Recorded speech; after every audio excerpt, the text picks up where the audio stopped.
When thinking about children and young people, it's really important to think about missional design. Look at the whole age bracket from 0 to 18. Always asking the question, what's the next step?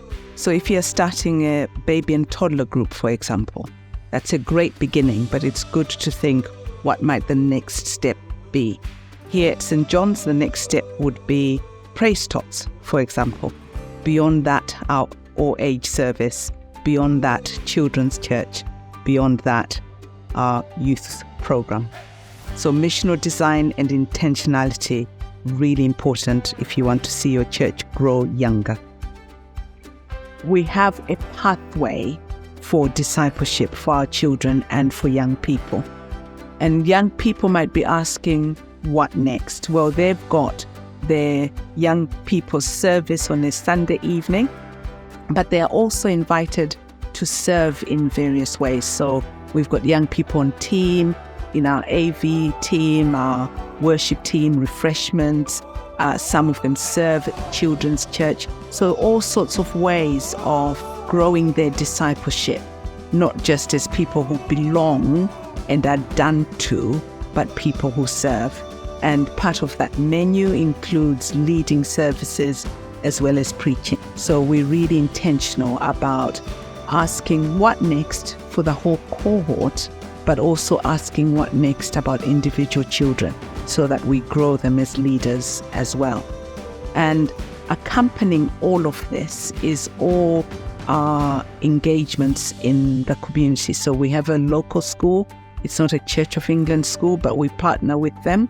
There's a sixth form college and a combination of assemblies, work placements, that sort of thing are part of the way that we feed young people, children, families into the life of the church.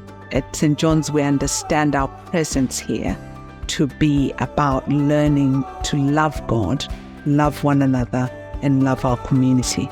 So all the ministries that we have at St. John's, of whatever age, we are trying to ask, what next? But we are also trying to say, how are these things feeding into the whole, which is our purpose? How are we growing in our love for God, love for one another, and love for our community? We have been really intentional about developing a culture where all of us are seeking to be on a discipleship pathway and seeking to help each other be on a discipleship pathway.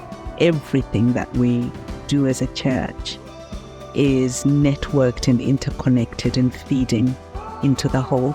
And there's real excitement, I think, that I see as people start to serve in different ministries and they see how their tiny part is connected to the larger piece of our communal life together. Our strapline as a church is experience hope.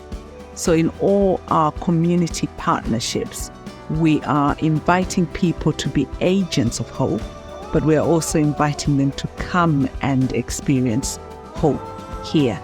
Our invitation is always to turn whatever shared interest we have into an invitation to know the one who brings hope, and that, of course, is Jesus Christ.